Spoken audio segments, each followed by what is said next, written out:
La historia de Mérida es fascinante y la investigación sobre su legado arqueológico aún más. Este jueves se presenta un estudio de la directora del Museo Nacional de Arte Romano en el Centro Cultural Santo Domingo, en el que se desvela que antes de la construcción del actual anfiteatro romano que se conserva, hubo otro anterior, hecho con materiales de fábrica y cavias en madera para ofrecer espectáculos de todo tipo a los primeros colonos.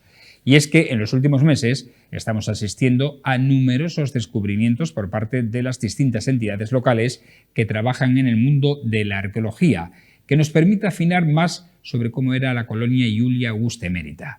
Hoy ponemos en la picota la importancia de este tipo de hallazgos para conocer la historia de la ciudad.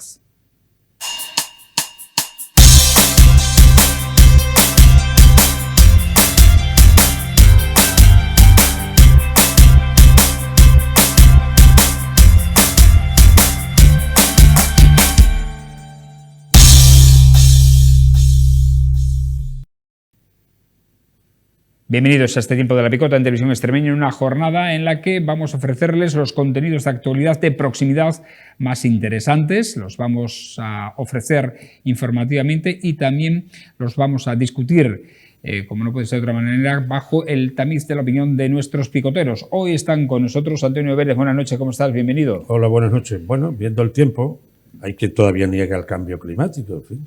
Ellos sabrán por qué. No tientes, que seguro que te van a responder. Domingo Hidalgo, buenas noches, ¿cómo estás? Bienvenido. Fácil, bien. Pues estupendamente. En esto no coincidimos mi gran alcalde y yo, Antonio, porque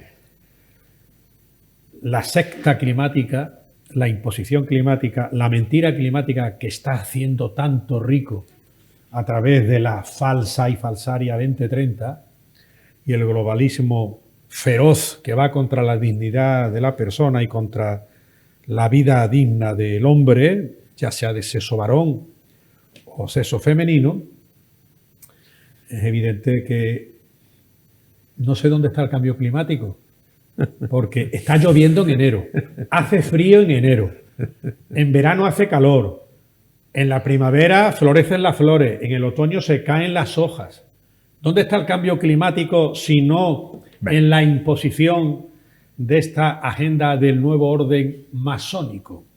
Vamos a entrar en los temas que tenemos agendados y pautados y que tiene que ver en principio con las cuentas, porque este miércoles se ha celebrado sesión plenaria en el Ayuntamiento de Mérida en la que se ha debatido el presupuesto consolidado del consistorio y el Centro Especial de Empleo La Encina para 2025, con un montante total de 70,8 millones de euros, lo que supone un incremento de 10,3 millones, un 17,19% más respecto al ejercicio de 2024. En el proyecto se contempla el descenso de la deuda viva financiera, que asciende a 11,8 millones de euros, amortizándose 2,3 millones en 2024. El pago a proveedores, señala la delegada de Hacienda, es de 2,8 días. Los ingresos totales se han incrementado en 10,4 millones de euros y la inversión total contemplada es de más de 15 millones en todas las áreas, aunque las principales beneficiadas son las de urbanismo, infraestructuras, deportes y turismo. Desde la oposición reclaman un mayor consenso con los grupos y no reflejan, dicen estos presupuestos, la realidad, ya que al no aprobarse los presupuestos generales del Estado ni los autonómicos, es difícil saber las cuantías de las partidas definitivas que tocan a la ciudad. El presupuesto municipal se ha aprobado finalmente con los 14 votos del equipo de gobierno, 7 en contra y 3 abstenciones. De esta manera, las cuentas ya entran en vigor. ¿Algún análisis sobre este hecho, Antonio? No, en absoluto. Creo que es un juego político-administrativo, está ahí. Yo, de todas formas, sigo pensando en la ciudad, desde un punto de vista del conjunto de la ciudad. No hay zonas de bajas emisiones y altas emisiones, lo digo porque en el centro tenemos un serio problema, dicho desde el punto de vista constructivo, por supuesto. Y la gente que vive en el centro, alrededor de Santa Eulalia, mi calle, Berzocana, tenemos un gravísimo problema. No podemos estar en desconsideración respecto a otros espacios de Mérida. Es decir, lo que era para nosotros antes un juego de complemento de un servicio natural que es el vehículo está ahí, es parte de cómo antes eran los carros, de nuestro avance civilizador, pues no podemos aparcar ahora. Antes aparcamos en Parejo, Travesía de Parejo, Hernán Cortés. Ahora no podemos y eso es grave. Y eso obviamente no nos puede poner en un juego más negativo que el resto de la ciudad. Por lo tanto, espero que eso se vea con interés constructivo, adecuadamente, y cada uno tendremos que defender en ese sentido nuestros derechos, evidentemente. Domingo. Bueno, sucede que con el tema de los presupuestos es siempre el gran desconocido, pero el gran real. Hay que irse simplemente a las economías personales o domésticas. La clave está en si hay para vivir o no hay para vivir. Si uno vive endeudado o no vive endeudado y cuánto se gana y cuánto no se gana. Esta es una noticia totalmente opaca. Esta es una noticia totalmente opaca. Vamos a ver. Del presupuesto municipal, ¿cuánto recauda el ayuntamiento? Porque el ayuntamiento recauda a través de las multas que pone el alcalde, y da órdenes el alcalde, Antonio Rodríguez, para que primero el alcalde incentiva, Antonio Rodríguez, que la Plaza de España, la zona del Arco Trajano, todos los aledaños, la zona de la Plaza del Antiguo Museo Nacional, Arqueológico, la calle Santa Julia y demás, esté petado de gente. En vez de llevarse los conciertos a las afueras de Mérida, lo que ha hecho antes en el albergue, ahora lo que ha hecho ahí es un centro de recepción de inmigrantes. Inmigrantes a los que no se les ha pedido papeles ninguno, como se le puede pedir a cualquiera. Y lo que hace las actuaciones de los artistas y no artistas en la Plaza de España. Incentiva que la Plaza de España se llene de miles y miles y miles de personas que incluso están bebiendo, porque pone bares por todos lados.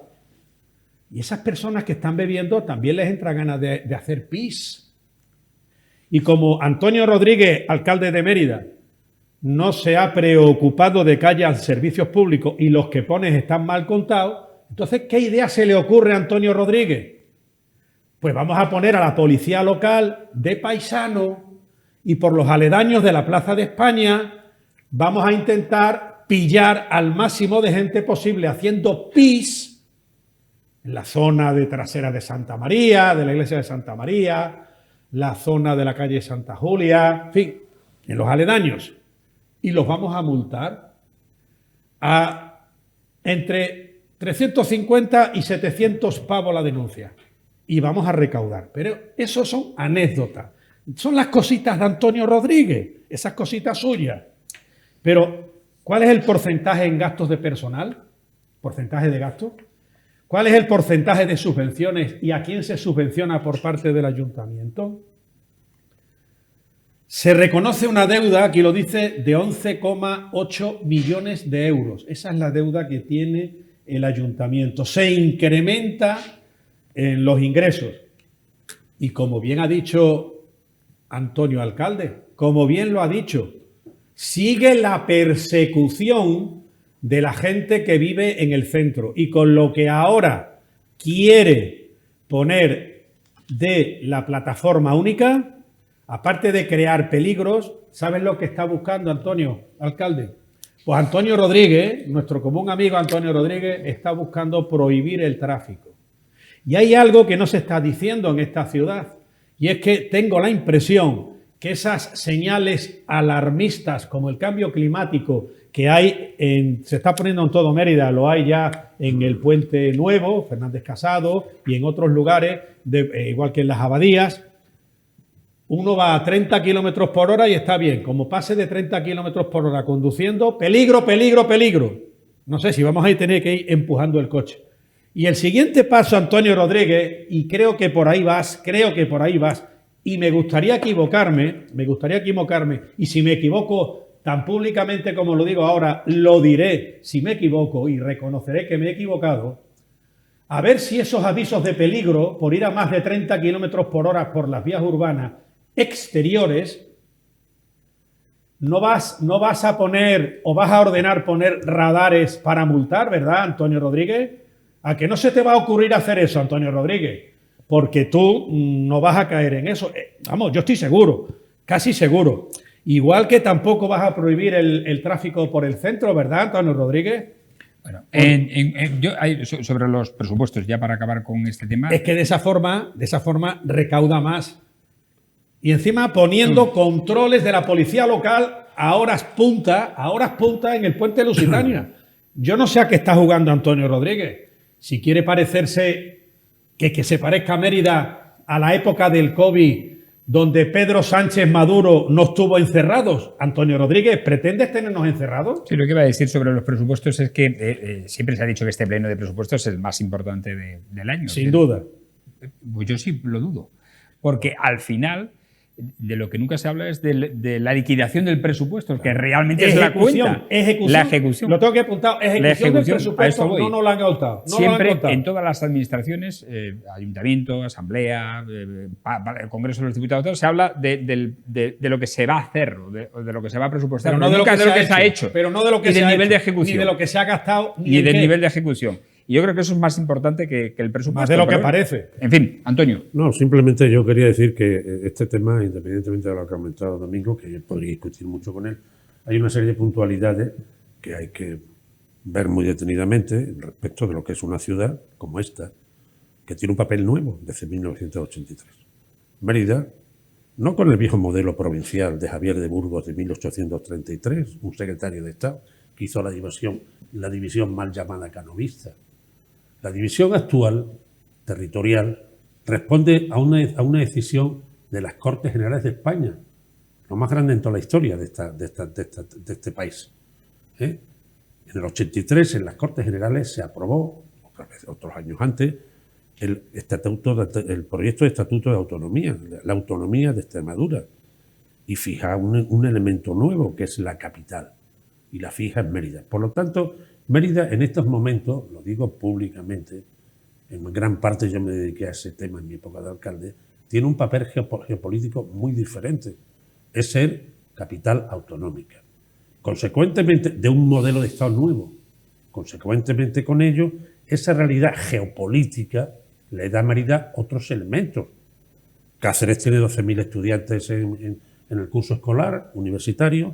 Badajoz tiene otro tanto. Y Mérida tiene 800 en el campus de Mérida. O sea, Mérida necesita una potenciación universitaria muy fuerte. En Mérida hay 80, 100 arqueólogos porque hay una facultad de Bellas Artes. Hay mucha serie de cuestiones que hay que hablar detenidamente. Ahora vamos a hablar de la arqueología. Hablamos de diputación con una residualidad que no tiene sentido. En Cantabria no hay diputación, en Murcia no hay diputación, en Madrid no hay diputación, en Navarra no hay diputación. Es Comunidad Foral de Navarra. Ya. En las comunidades uniprovinciales. Si mañana Mérida y Almendralejo montan una mancomunidad legal, con la ley de base de régimen local y la Constitución, juntan 100 y pico mil habitantes. Perfectamente. O sea, ¿qué sentido tienen hoy las diputaciones? Vale. Ninguno. Bueno, muy rápido, que si no, no llegamos. Muy rápido, director. Y siguiendo con esto. En Mérida, Antonio Rodríguez ha conseguido lo que ningún alcalde de esta ciudad ha hecho, en perjuicio del que viene de fuera, incluso de los barrios, de la zona de las barriadas de Mérida. Mérida ya no se puede aparcar ni en la Rambla, no se va a poder aparcar en la Rambla. No se puede aparcar en Félix Valverde Lillo, incluso está prohibido la circulación. Ni en la calle Suárez Omonte, ni en la calle Parejo, ni Travesía de Parejo, ni todo esa zona. Más de 350 aparcamientos te has cargado de una vez, Antonio Rodríguez. Y encima permites que en la calle Anas existan casi 90 plazas de aparcamiento que en tu empecinamiento no se ocupan porque es zona azul. Eso es el legado que estás dejando, Antonio Rodríguez. Vamos a hablar de arqueología porque la directora del Museo Nacional de Arte Romano, Trinidad Nogales, va a explicar este jueves en el Centro Cultural Santo Domingo una investigación sobre el hallazgo de un anfiteatro romano de piedra y madera anterior al actual. Como ven en las imágenes, tenemos ahí el primero en la simulación que va a presentar mañana jueves, del año 8 a.C.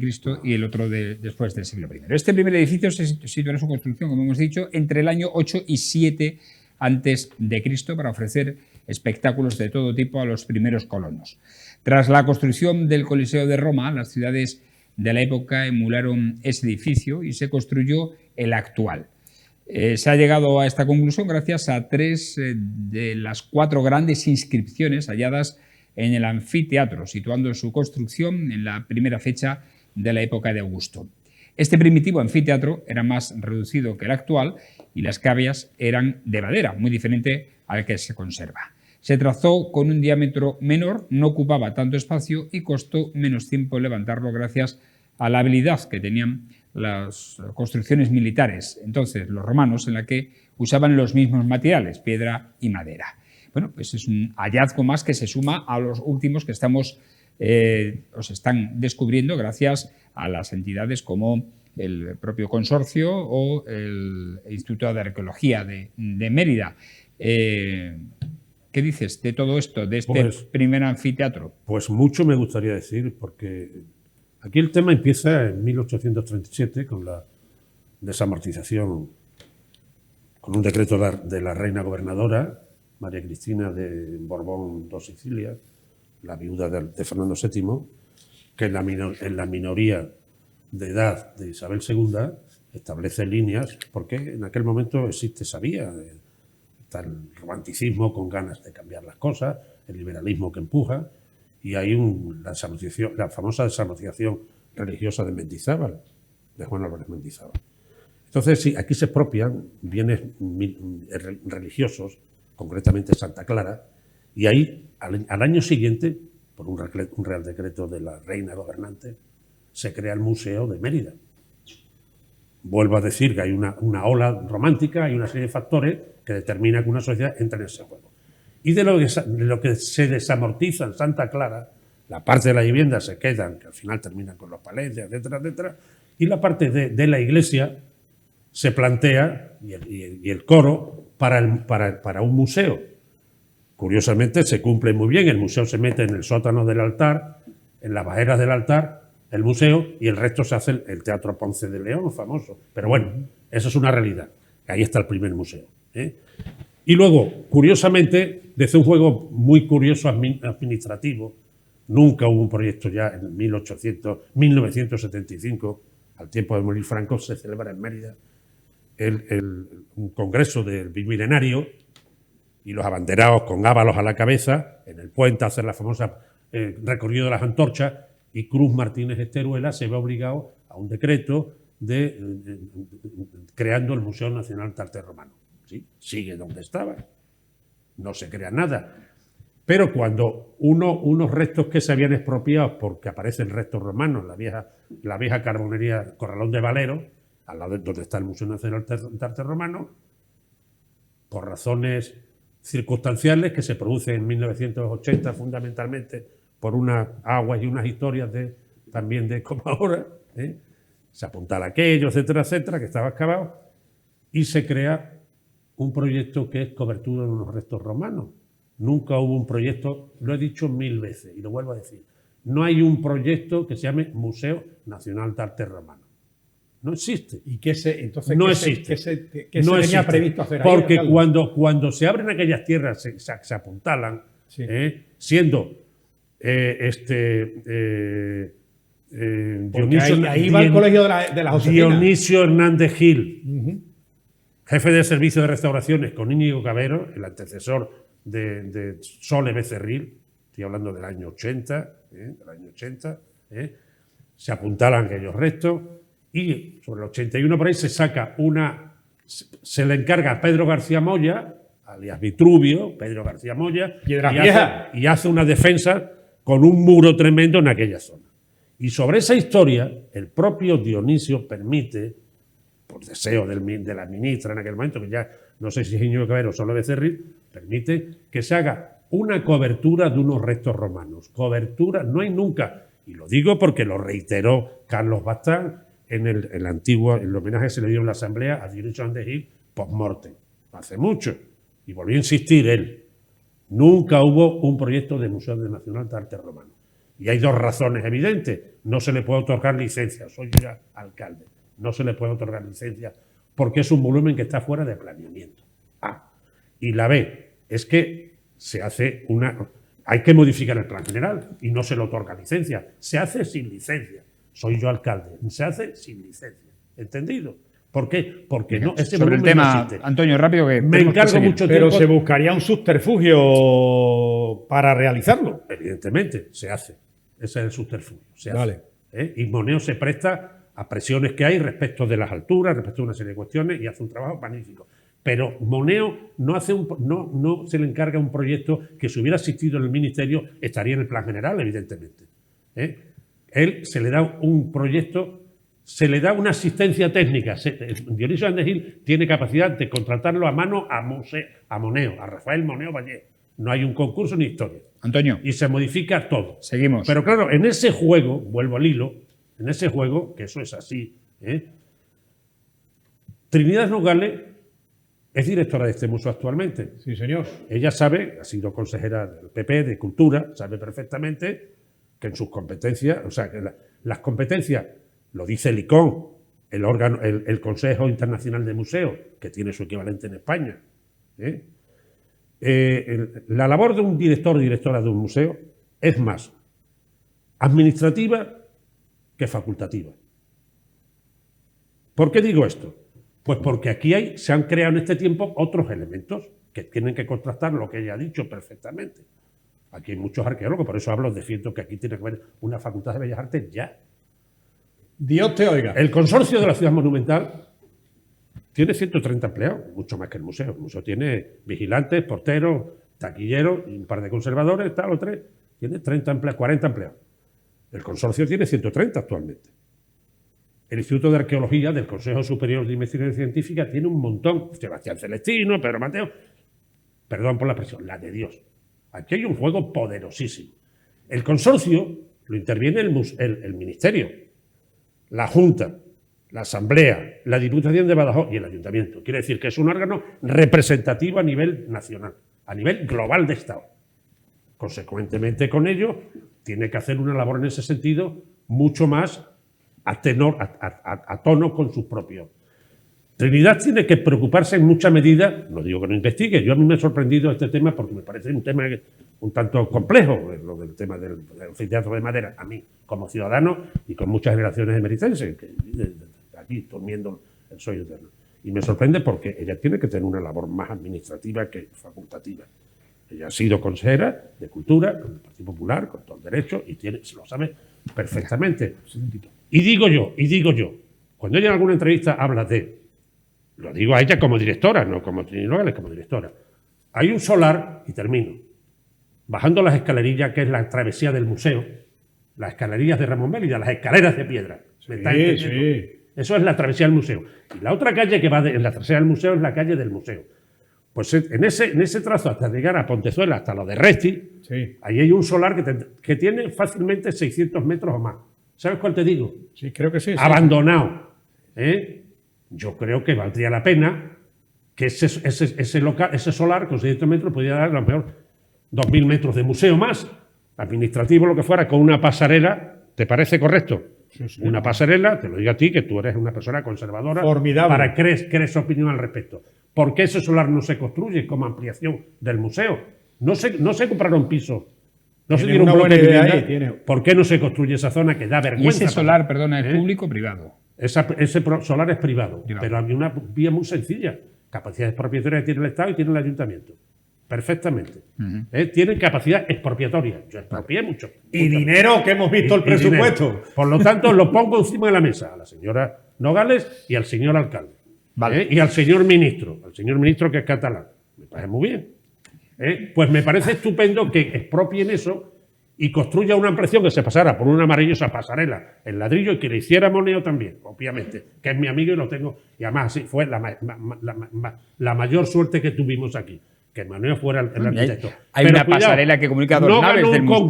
concurso, no. Fue una asistencia técnica a dedo. ¿De quién? De Dionisio Andés Gil. Ahí estábamos algunos que hicimos posible Venga. eso. Muy Domingo, rápidamente, muy rápido. ciñéndome Al tema. No, bueno, que por supuesto Antonio también ha estado muy ceñido y te agradezco sobremanera que hayas dado esta extensa explicación porque ha sido muy didáctica y sobre todo muy ilustrativa, alcalde. Gracias. Vamos a ver. Hay una pequeña cuestión que quiero yo matizar en cuanto a la función de la directora del Museo Nacional de Arte Romano, Trinidad Nogales. Trinidad Nogales creo que ha demostrado su competencia técnica y su sabiduría que tiene y sus estudios, ¿no?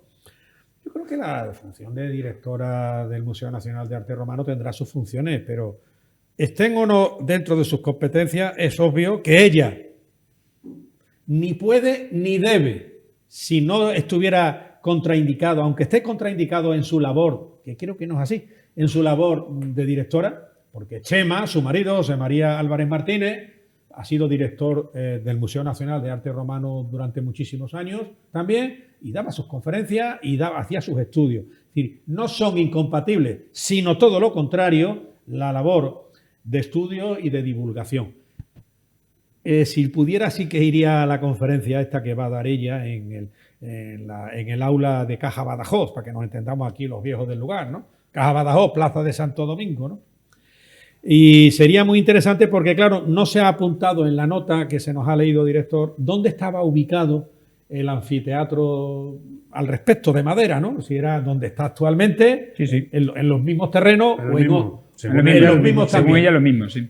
De hecho, por eso ella dice, y lo descubrirá mañana, tampoco quiero destripar y hacer spoiler de las declaraciones. Hay que ir, no. Eso es. Bueno, de hecho, lo que dice es que existía. Yo la felicito, y por eso la felicito. Está claro que tan sí. pegado el anfiteatro al teatro romano. Ya. Pero yo no estoy cuestionando eso que tú has dicho. Me parece pues entonces lo he entendido mal. Una facultativa sobradamente solvente. Estoy hablando que hay otras cuestiones que determinan mucho más la funcionalidad de un museo, que es la administración de ese museo. ¿Entendido? Eso lo dice el ICOM, no lo digo yo. Totalmente. El Consejo Internacional de Museos. Porque aquí tenemos de un tiempo a una parte, desde que salimos de las tinieblas, ya en las finales de los 70 y principios de los 70, aquí se han creado dos grandes organismos. Uno que era el heredero del patronato, que es el consorcio, que es tremendo, con gente de una entidad tremenda. Y luego el Instituto de Arqueología, que depende del Consejo Superior de Investigación. Sí, que donde está Pedro Mateo. El único que hay en España. ¿Entendido? Y a mí me gustaría saber la opinión, porque me ha sorprendido, sinceramente. Y digo, bueno, ¿esto realmente tiene un gran valor? Pues no lo sé. Pero me gustaría, como escuché con devoción a Sebastián Celestino hablar del Turuñuelo, me gustaría en gran medida que aquí todo el bloque facultativo que hay alrededor de la arqueología, que no es una cuestión de 3 ni de 2, es una cuestión de global o no. Es una cuestión global. Sí, sin duda. Quiero conocer, me gustaría conocer, en la medida en que forma uno ya parte de esta pequeña o gran historia de la ciudad, saber esa historia sencillamente. Venga, vamos a otro tema. Seguimos avanzando aquí en La Picota, en esta edición 1812, en la que estamos desgranando la actualidad informativa local. Y hoy vamos a hablar de animales, porque la vecina de la barriada de la Argentina, Purificación Tejada, ha denunciado que no se están alimentando a los animales de la colonia felina ubicada en la piscina climatizada de la Argentina. Esta ciudadana tenía permiso para dar de comer a los gatitos que allí vivían de forma controlada. Recordemos que están bajo el método CER, que es de esterilización, y no pueden procrear nuevas criaturas. Y además contaba con la autorización municipal, pero desde que, según ella, el concejal y la veterinaria municipal decidieron que iban a trasladar a estos animales a los columbarios, le prohibieron realizar esta labor desinteresada. Hay que decirlo, que lo realiza de forma desinteresada, de manera que ahora no hay nadie que los alimente, según ella. Quiero realizar una denuncia pública, dado que el concejal y la veterinaria municipal del Ayuntamiento de Mérida me ha prohibido terminantemente que dé de comer y alimentar a la colonia que se encuentra dentro de la piscina climatizada de la Argentina. En su momento tengo un papel certificado por el propio concejal donde me certifica que me da permiso absoluto, y de repente han decidido trasladarlo a los columbarios, teniendo en cuenta que eso está totalmente prohibido, es totalmente ilegal, y además los gatitos corren peligro. Como podréis escuchar, hay gatos que ya están en la calle miando porque no comen, de momento no están comiendo. o por lo menos a mí no me consta, ya que hay personas que están junto a la asociación Emérita CAP pendientes de si estos gatitos están o no están comiendo. En cuanto a su traslado a los columbarios, esta cuidadora señala que los animales correrán peligro, como acaba de decir, en ese nuevo espacio de los columbarios, y además dice que se producirá el efecto vacío en el actual, lo que se traduce en que llegarán otros gatos ya no controlados para formar de nuevo otra colonia. Si se quita, se va a producir el efecto vacío. Quiere decir que entrará una colonia nueva y que además estos gatitos, gran parte de ellos están esterilizados, vacunados y desparasitados, dado que existe un programa llamado el CER que se encarga de, de esterilizarlos para que no puedan volver a tener más gatitos y esto esté totalmente controlado. Me encuentro fatal porque creo que es indignante que se pueden oír los maullidos de los gatitos porque no comen, están en la calle y porque les han quitado absolutamente todo. En Televisión Extremeña hemos pedido la respuesta al delegado de este área, quien desmiente la falta de alimentación de estos animales. Actualmente el personal contratado en el centro zoosanitario, que consta de 5 profesionales con la formación de auxiliar en veterinaria, están implicados en el cambio de la ubicación del punto de alimentación de los gatos que se ubicaban antiguamente en la República Argentina, en la piscina climatizada concretamente. El proceso para este cambio de ubicación del punto de alimentación consiste en el movimiento de 1 metro diario de los cuencos de alimentación. Se van poniendo y se retiran. Indicar que no se alarme nadie porque alimentación están recibiendo y se está haciendo un proceso controlado con estos 5 trabajadores. Bueno, pues son las palabras del concejal delegado, quien dice que está en un proceso controlado. Antonio. Yo escucho opiniones diferentes. Lógicamente, quienes no tienen que ser sujetos perdedores de la historia son los gatos, que están además protegidos por ley. Lo que ha dicho esta chica es que no comen.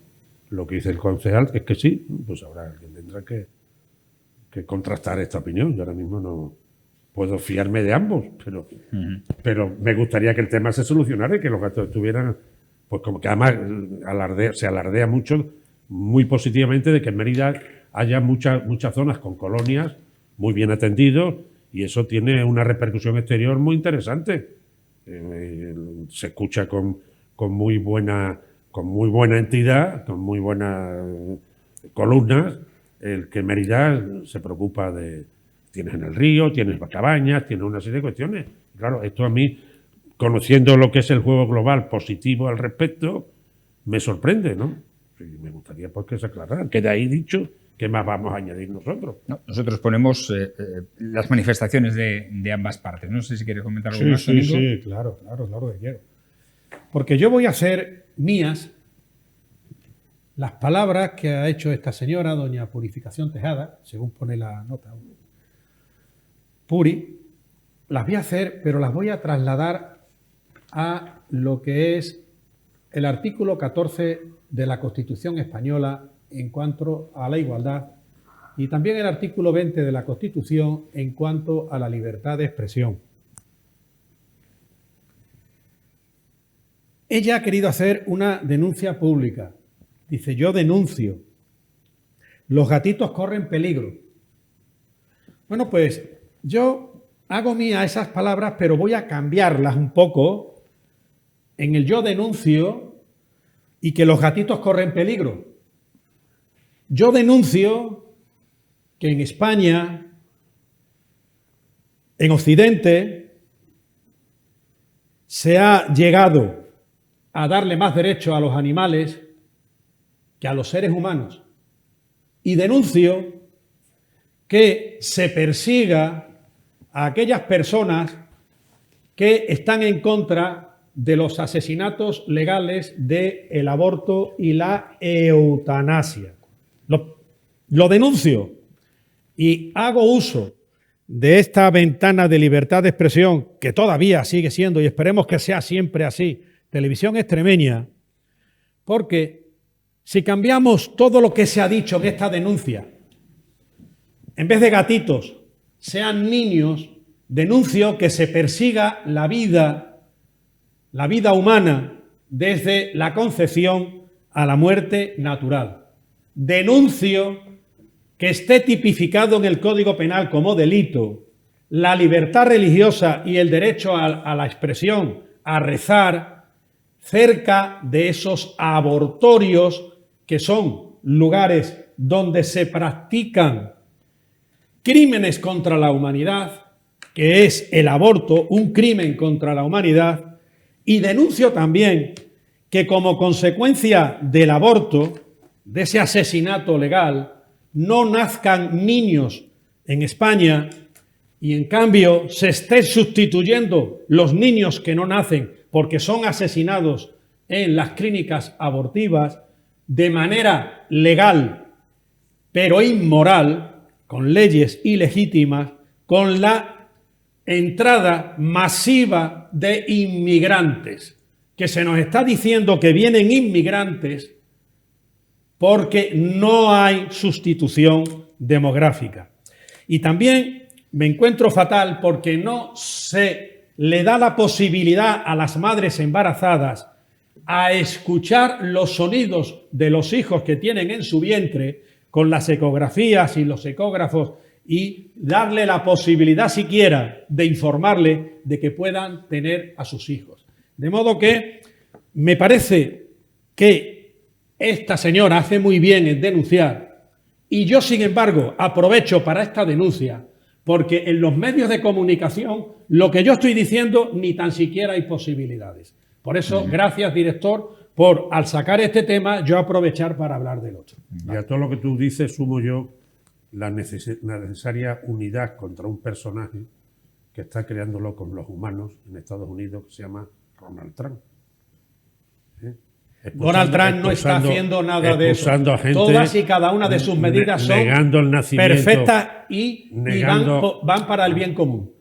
Van para el bien común. Bueno, Domingo, no abramos otro debate, por favor, tragedia, que nos quedan 3 minutos. Una tragedia. Tenemos que seguir hablando, señores. Señores, vamos a, muy bien volvemos al guión. Vamos a hablar ahora de la presentación del cartel de Semana Santa de Mérida, que es este que tenemos ya en imagen, que ayer se hizo en la sede de la Junta de Cofradías de la ciudad. Es de un artista de Ayamonte, de Huelva, se llama Cristian Montes.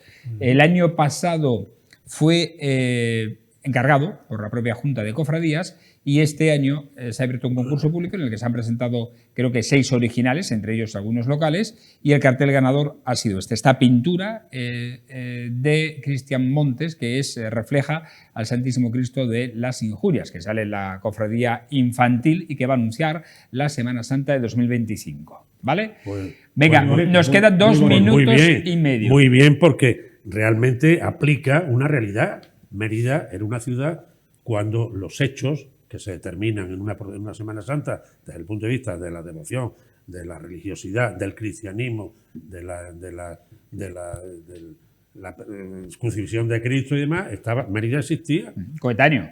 O sea, Mérida puede ser la mejor del mundo con Roma y con otras similares. Es la única, ciertamente, la única realidad, ciudad que celebra... El cartel tiene muy buena pinta, me encanta. La ciudad que celebra la pasión de Cristo por monumentos y espacios coetáneos precisamente a la crucifixión y pasión de Cristo. También me gusta. A quien corresponde no vamos a decir nada. Sí, muy rápido, pero queda 1 minuto 40. Antonio, muy rápido. No, venga. Sencillamente, los senadores de la plaza de la Puerta de la Villa me exigen que me dicen que transmita, y lo hago cariñosamente, y además comparto con ellos la opinión. Allí hay 3 naranjos pegados al viejo Sudón, al viejo donde está la panadería actualmente. 3. Hay un banco entre 2, queda un banco para crear una simetría. O sea, un árbol, el banco, otro árbol, pues entre ese árbol y el otro banco no queda en ese intersticio otro banco, hace falta para crear un principio de simetría. Bueno, y de comodidad también para los ciudadanos. Se lo digo al señor alcalde con todo cariño, que por favor piense en la simetría que le plantea un exalcalde. Y segunda historia, Enfrente hay una maravillosa hornacina encima de la placa de... Enfrente de la televisión se refiere, de la calle Romero Leal. La sí, calle nuestra Brudo. tele. La Sí, calle Brudo. La calle Brudo. Y Esquina una Romero hornacina Leal. que de chico tenía una imagen. Es una hornacina preciosa. Me gustaría, pido que ahí se ponga otra imagen. Porque eso, aunque fuera propiedad privada, pero al ser un elemento abierto sobre una construcción que tiene más de un siglo, bastante más de un siglo, Y que seguro tiene un nivel está consolidada. Tiene un nivel de protección en esa Claro, casa. y esa es una hornacina preciosa. Qué buena imagen de Santa Eulalia o de Bueno, la Santísima Virgen bueno. María. Qué, vamos. O de San Expedito. No tiene por Santa Eulalia, que hay muchos santos. Ojo, puñeta. o de los santos patronos de Mérida, que nadie se acuerda de ellos. San Serván y San Germán. San Germán, cierto. claro, cualquiera. Nadie se acuerda de ellos. Venga, muy rápido, Domingo. Muy rápido. Bueno, yo repito que Mérida está muy oscura, Antonio Rodríguez. Por favor, cuando quieras, te invito a que nos demos una vueltecita por Mérida, andandito, y vas a saborear la falta de luz que tiene Mérida. Y son situaciones de peligro de hecho. En Mérida ya empieza a dar miedo para ir por ciertas calles, no ya céntricas, sino también de zonas urbanas, muy urbanas de Mérida, y debieras preocuparte porque las luces existentes tengan más potencia, más intensidad, y en poner más luces a que vayan iluminando no las calzadas por donde van los coches, sino las zonas del acerado por donde van las personas. De alguna manera, y ahora que estás con los presupuestos y todo lo demás, ves ya haciendo los trámites oportunos para que en Mérida los apartamentos 20 turísticos no tengan plazas de aparcamiento reservadas. No, señor. Con eso sigues incidiendo, Antonio Rodríguez, con que la gente del centro cada vez esté peor y que sea ya un privilegio tener un apartamento turístico porque tienes tu aparcamiento reservado. Eso no es así, Antonio Rodríguez. Muchas gracias. Domingo, un inciso, se me olvidó decirte antes. Dime, alcalde. Cuando hice la apreciación del museo, que se hizo sin licencia, efectivamente, al final se le otorgó licencia antes que terminaran las obras a cubiertas. Pues lo que yo te he querido preguntar. Escúchame, pero se hizo sin licencia. Porque hubo que modificar. Se comenzó sin licencia. Tuvimos que modificarlo en el ayuntamiento porque entonces el urbanismo dependía de Madrid. Vale. Y se modificó y antes igual, de terminar Antonio. la obra, cubiertas y FTUA pagó religiosamente. Claro. Antonio, hombre. está prescrito. No te esté prescrito, No, Señores, pero- nos vamos. Está con todos sus avíos legales. Algún día te Señores. contaré más detalles. Señores, no hay tiempo para más. Agradecerle, como siempre, a nuestros picoteros su análisis y su opinión acerca de los temas que hemos propuesto y sobre otros que han salido al hilo de los mismos. Gracias, Domingo, que tengas una buena Paz y semana. bien, muchas gracias, un gustazo. Lo mismo te deseo, Antonio, que tengas una Ha buena sido semana. un placer. Y a ustedes agradecerles, como siempre, su atención, instándoles a que nos sigan, como siempre, en nuestras redes sociales y en nuestra página web de televisionextremeña.com. Mañana regresaremos en una nueva edición, en la TDT, en la televisión y en esos medios digitales. Hasta entonces, buenas noches, sean felices.